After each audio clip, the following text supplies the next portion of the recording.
ఏపీలో రికార్డు స్థాయిలో ధాన్యం సేకరణ, సాగు భూమికే రైతు భరోసా, కొత్తగూడెం కార్పొరేషన్ ఏర్పాటుపై వ్యతిరేకత, రోడ్డెక్కిన విదేశీ వైద్య విద్యార్థులు. మరిన్ని విశేషాలు మన వార్తల్లో చూద్దాం. ఖరీఫ్ సీజన్లో జనవరి 5వ తేదీ నాటికి రైతుల నుంచి 27 మెట్రిక్ టన్నుల ధాన్యం సేకరించినట్టుగా మంత్రి నాదెండ్ల మనోహర్ ట్విట్టర్ ద్వారా పేర్కొన్నారు. గత పాలకులు తక్కువ మంది రైతుల నుంచి ధాన్యం కొనుగోలు చేసినట్టు ఆయన విమర్శించారు. కూటమి ప్రభుత్వం అధికారంలోకి వచ్చాక ధాన్యం సేకరణతో పాటు 24 గంటల్లో రైతుల ఖాతాలకు సొమ్ము జమ చేస్తున్నట్టుగా మంత్రి పేర్కొన్నారు. కూటమి ప్రభుత్వం రైతుల కుటుంబాల్లో సంక్రాంతి పండుగ తీసుకొచ్చిందని తెలిపారు నాదెండ్ల.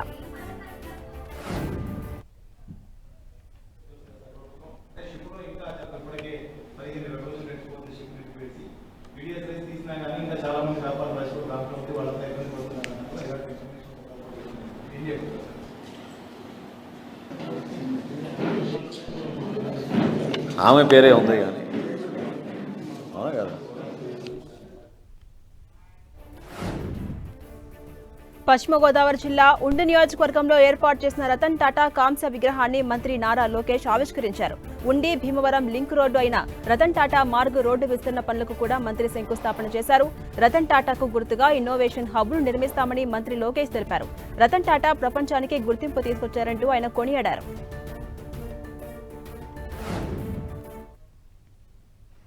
అసలు టాటా అన్న బ్రాండ్ని ప్రపంచానికి పరిచయం చేసిన వ్యక్తి రతన్ టాటా గారు. వ్యాపారమే కాదు, విలువలకు కూడిన వ్యాపారం చేయాలని పదే పదే సమాజానికి చెప్పిన గొప్ప వ్యక్తి రతన్ టాటా గారు. కంట్రీ ఫస్ట్ అనే నినాదంతో ప్రపంచం మొత్తం వెళ్ళి కొన్ని సందర్భాల్లో హాస్టైల్ టేక్ ఓవర్ చేసాక అవకాశం ఉన్నా కూడా లేదు, భారతదేశం బ్రాండ్ ఇమేజ్ దెబ్బతింటుంది, నథింగ్ డూయింగ్, నేను చేయనని చెప్పిన వ్యక్తి. శ్రీకాకుళం జిల్లా పలాస ఆర్టీసీ డిపోలో కొత్తగా వచ్చిన 4 ఆర్టీసీ బస్సులను పలాస ఎమ్మెల్యే గౌతు శిరీష ప్రారంభించారు. ప్రభుత్వం విడుదల చేసిన 1500 బస్సులకు గాను పలాస డిపోకు 4 బస్సులు కేటాయించారు. కాలం చెల్లిపోయిన బస్సుల స్థానంలో కొత్త బస్సులను తీసుకొస్తున్నట్టుగా ఎమ్మెల్యే పేర్కొన్నారు. పలాస నుంచి విశాఖపట్నం వెళ్లే రూట్లో ఈ బస్సులు వినియోగించబోతున్నట్టుగా డిపో మేనేజర్ సీతారామనాయుడు పేర్కొన్నారు.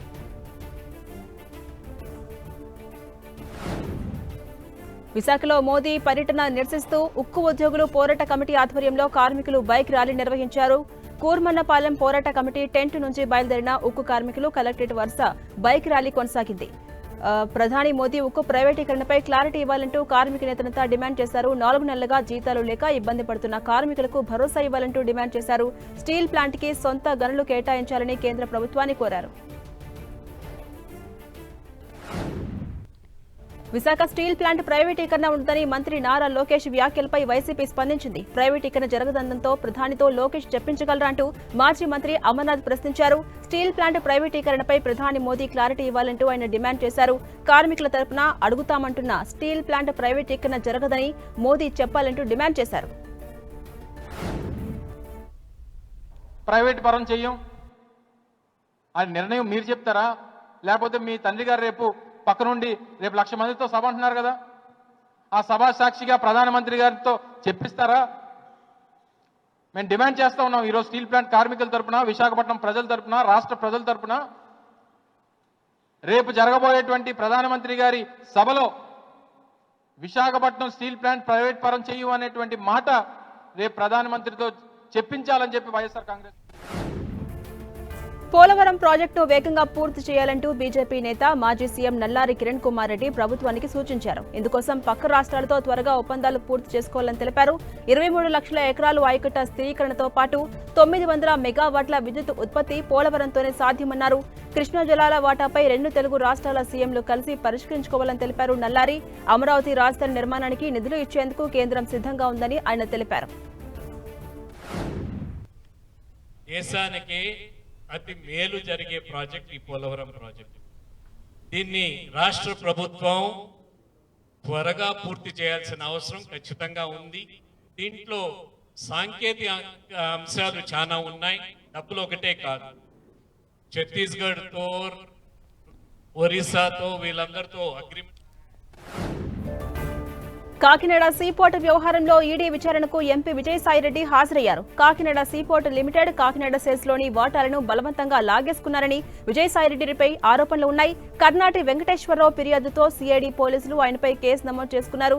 సిఐడి కేసు ఆధారంగా ఈడీ అధికారులు దర్యాప్తును కొనసాగిస్తున్నారు. మనీ లాండరింగ్ కు సంబంధించిన కోణంలో ఈడీ విచారణ జరుపుతోంది.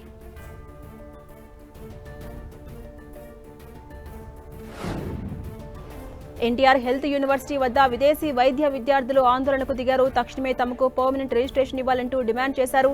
7 నెలలుగా పర్మనెంట్ రిజిస్ట్రేషన్స్ కోసం ఎదురు చూస్తున్నామని విదేశీ వైద్య విద్యార్థులు తెలిపారు. రిజిస్ట్రార్ కార్యాలయంలోకి చొచ్చుకుపోయేందుకు ప్రయత్నించిన విద్యార్థులను పోలీసులు అడ్డుకున్నారు. దీంతో పోలీసులు విద్యార్థులకు మధ్య తీవ్ర వాగ్వాదం చోటు చేసుకుంది. నాగర్ కర్నూలు జిల్లా కొల్లాపూర్ మండలం సింగోటం గ్రామంలో మంత్రి జూపల్లి కృష్ణారావు పర్యటించారు. ప్రాథమిక పాఠశాల, జిల్లా పరిషత్ ఉన్నత పాఠశాల అదనపు గదుల పనులను ప్రారంభించారు. ప్రాథమిక ఆరోగ్య కేంద్రానికి శంకుస్థాపన చేశారు. జిల్లా పరిషత్ ఉన్నత పాఠశాలలో మహాత్మాగాంధీ విగ్రహాన్ని మంత్రి ఆవిష్కరించారు. విద్యార్థుల తల్లిదండ్రులతో ముఖాముఖి కార్యక్రమం నిర్వహించారు. విద్యార్థులు విలువలతో కూడిన చదువును నేర్పాలని తెలిపారు. విద్యతో పాటు సంస్కారం అలవర్చుకుని ఉన్నతమైన స్థాయికి ఎదగాలంటూ విద్యార్థులకు జూపల్లి సూచించారు. ఢిల్లీ నుంచి గది దాకా ప్రపంచంలో కూడా ఎక్కడ చూసినా దుర్మార్గాలు, దౌర్జన్యాలు వినడానికి వీలుగాని మాటలు కావచ్చు, పేపర్లా చదవడానికి కూడా భయంకరమైనటువంటి వార్తలు కావచ్చు, అంటే దుర్మార్గమైనటువంటి జరుగుతావు ఎక్కడ చూసినా. దీనికి అంతటి కారణం ఆ చదువులు, అటువంటి చదువులు లేవు కాబట్టి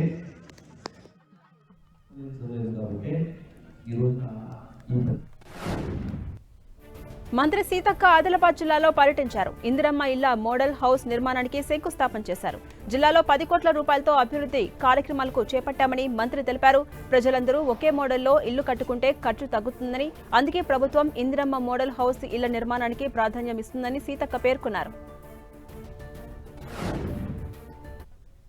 మున్సిపల్ పట్టణంలో వివిధ అభివృద్ధి కార్యక్రమాల కోసం కేటాయించబడ్డటువంటి 10 కోట్ల నిధులతోటి మరి ఎమ్మెల్యే గారి ఆధ్వర్యంలో ఆ యొక్క శంకుస్థాపనలు కూడా మనం చేసుకొని రాబోయే అనతి కాలంలోనే తొందరగా డెవలప్ చేసి ప్రజలకు ఎలాంటి ఇబ్బందులు లేకుండా ఏర్పాటు చేయడం జరుగుతుంది. అదేవిధంగా ఇప్పుడు మనం ఇక్కడ మోడల్ ఇందిరమ్మ ఇండ్ల శంకుస్థాపన కూడా చేయడం జరిగింది. ప్రజలందరికీ కూడా ఒకే మోడల్లో ఇల్లులు కట్టుకుంటే ఖర్చు కానీ ఇతరత్ర ఇబ్బందులు కానీ ఉండవనే ఉద్దేశంతో ప్రతి జిల్లాకు ఒక మోడల్ ఇండ్లను కూడా మనం నిర్మించాం. మంత్రి పొన్నం ప్రభాకర్ హనుమకొండ జిల్లాలో పర్యటించారు. భీమదేవరపల్లి మండలం కొత్తకొండ గ్రామంలో అభివృద్ధి పనులను ప్రారంభించారు. కొత్తకొండ గ్రామం నుంచి అంతకపేట గ్రామం వరకు 25 కోట్ల రూపాయలతో చేపట్టినటువంటి డబుల్ రోడ్డు నిర్మాణానికి ఆయన శంకుస్థాపన చేశారు.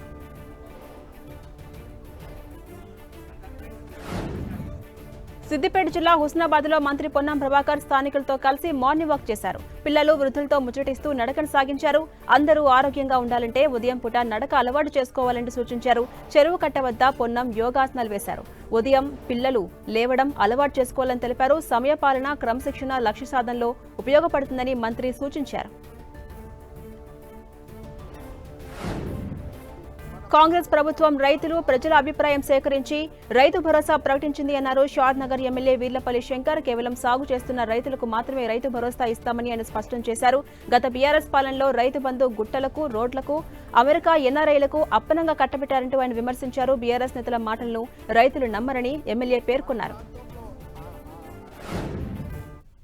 పంటలు పండించి వ్యవసాయం చేసి వాస్తవాలు గ్రహించి వాస్తవ రైతులకు ఈ యొక్క రైతు భరోసా ఇవ్వాలని కూడా చెప్పడం జరిగింది. గతంలో ఇష్టానుసారంగా కాకుండా, ఒక నియంత్రణతో కాకుండా, ఒక పద్ధతి ప్రకారం ఇలా గ్రామాలలో ఇవాళ ప్రభుత్వం, కొత్త ప్రభుత్వం ఏర్పడిన తర్వాత ఒక నియమ నిబంధనలు, ఒక మార్గదర్శకాలు స్వయాన రైతుల సమక్షంలోనే. మెదక్ జిల్లా నిజాంపేటలో ఎమ్మెల్యే డాక్టర్ మైనంపల్లి రోహిత్రావు పర్యటించారు.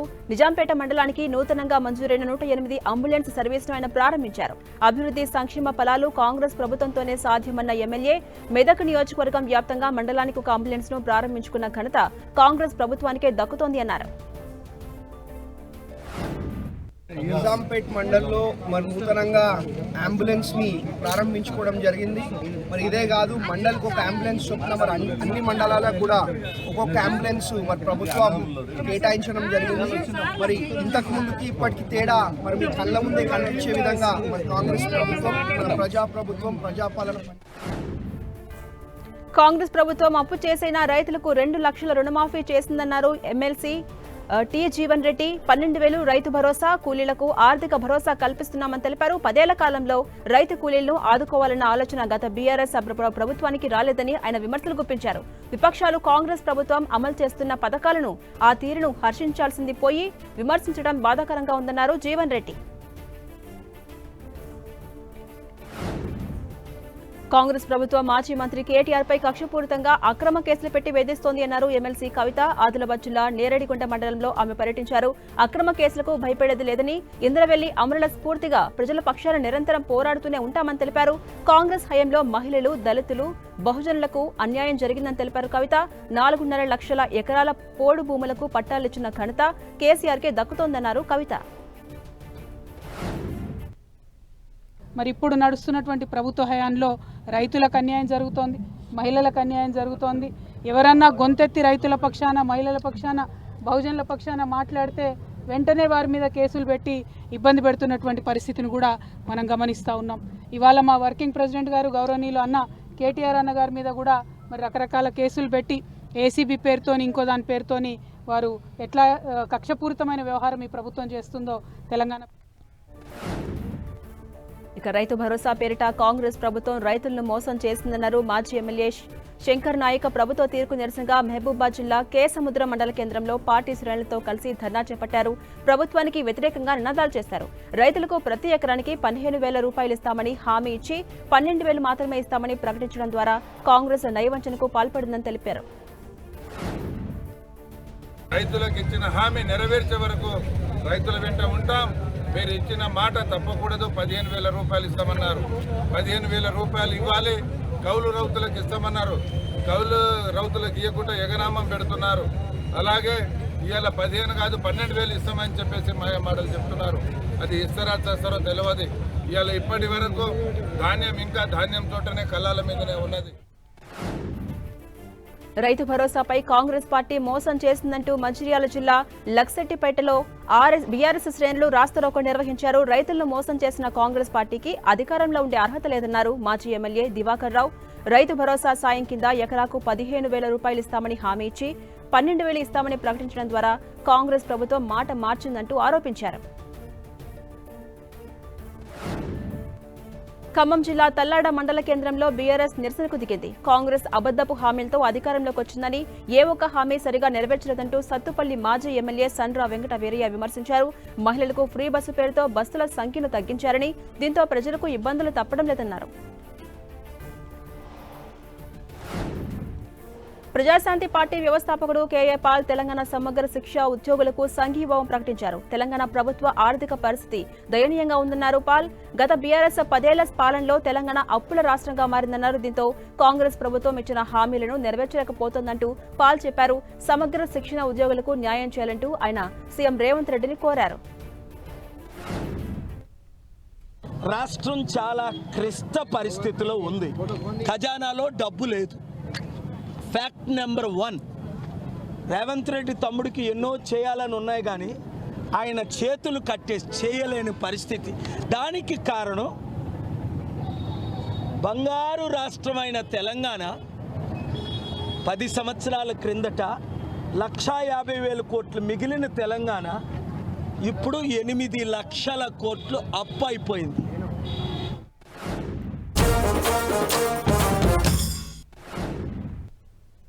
Welcome back. నాగర్ కర్నూలు జిల్లా బల్మూరు మండలం చేనారం గ్రామంలో రైతులు ఆందోళనకు దిగారు. కాంగ్రెస్ నేత సుక్కారెడ్డి నల్ల చెరువు తూము తీసి నీటిని దిగుకు వదలడాన్ని వారు వ్యతిరేకించారు. దీంతో గ్రౌండ్ వాటర్ నిలిచేది ఎలా అంటూ గ్రామస్తులు ప్రశ్నించారు. నల్ల చెరువు కింద దాదాపు 100 ఎకరాల పంటకు నష్టం జరుగుతోందని వారంతా ఆవేదన వ్యక్తం చేశారు. కలెక్టర్కు ఫిర్యాదు చేసినా పట్టించుకోవద్దంటూ ఆరోపించారు.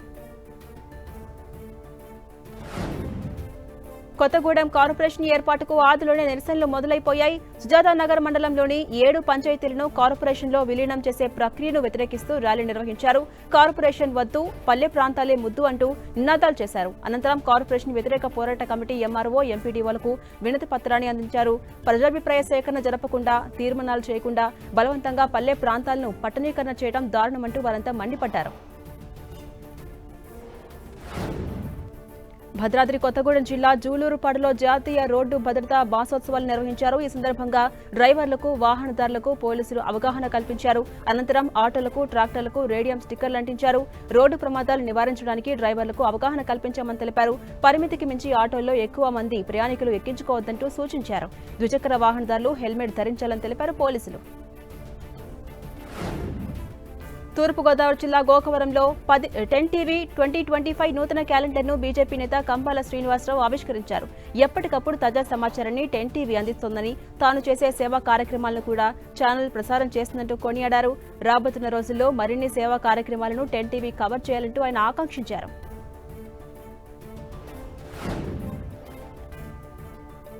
ప్రయోజన పథకాలన్నీ కూడా అన్ని వర్గాల వారికి, అన్ని కులాల వారికి, అలాగే స్త్రీలకు, చిన్నపిల్లలకు, వృద్ధులకు ఏవే కార్యక్రమాలు విస్తృతంగా పెడుతున్నాయో ఆ కార్యక్రమాలకు వివరణ ప్రింట్ మీడియా ద్వారా, ఎలక్ట్రానిక్ మీడియా ద్వారా తెలియజేస్తూ భవిష్యత్తులో కూడా మేము ఎంతో ప్రాధాన్యత కలిగిన మేము ఒక భూమికను పోషిస్తామని చెప్పి మీకు అందరికీ తెలియజేస్తూ మరొకసారి 10 టీవీ యాజమాన్యానికి, అలాగే దానిలో పనిచేస్తున్న సిబ్బందికి, కెమెరామ్యాన్కి, జర్నలిస్టులకి అందరూ కూడా ప్రత్యేకమైన ధన్యవాదాలు. అనంతపురం జిల్లా గుంతకల్లిలో 10 టీవీ నూతన సంవత్సర క్యాలెండర్ను మాజీ ఎమ్మెల్యే జితేందర్ గౌడ్ ఆవిష్కరించారు. ఈ సందర్భంగా 10 టీవీ ప్రేక్షకులకు, నియోజకవర్గ ప్రజలకు శుభాకాంక్షలు తెలియజేశారు. ప్రజా సమస్యలే ఎజెండాగా 10 టీవీ కృషి చేస్తుందంటూ ఆయన అభినందించారు. ఈరోజు ప్రజలకు నిర్భయంగా నిజాలు చెప్పడంలో అయితేనేమి, సమస్యలు ప్రభుత్వం దృష్టికి తీసుకువెళ్ళడానికి నిరంతరం కృషి చేస్తున్నటువంటి 10 టీవీ యాజమాన్యాన్ని అభినందిస్తూ వారికి ప్రత్యేకమైన ధన్యవాదాలు తెలియజేస్తారు. కర్నూలు జిల్లా మత్స్యశాఖలో అవినీతిపై 10 టీవీలో ప్రసారమైన వార్తతో ఉన్నతాధికారులు రియాక్ట్ అయ్యారు. మత్స్యశాఖలో చేప పిల్లల అమ్మకాల్లో జరిగిన అవకతవకలపై ఆరా తీస్తున్నారు. చేప పిల్లల అమ్మకాల్లో పెద్ద ఎత్తున అవినీతి జరిగినట్టుగా ఆరోపణలు వచ్చాయి. అసలు అవినీతి తిమింగలాలను బదిలీ, కింది స్థాయి అధికారులను బదిలీ చేస్తున్నారని, ఆ విధంగా చూస్తున్నారని మత్స్యకారులంతా ఆరోపిస్తున్నారు. అవినీతికి పాల్పడ్డ పెద్దలపై కూడా చర్యలు తీసుకోవాలంటూ వారంతా డిమాండ్ చేస్తున్నారు.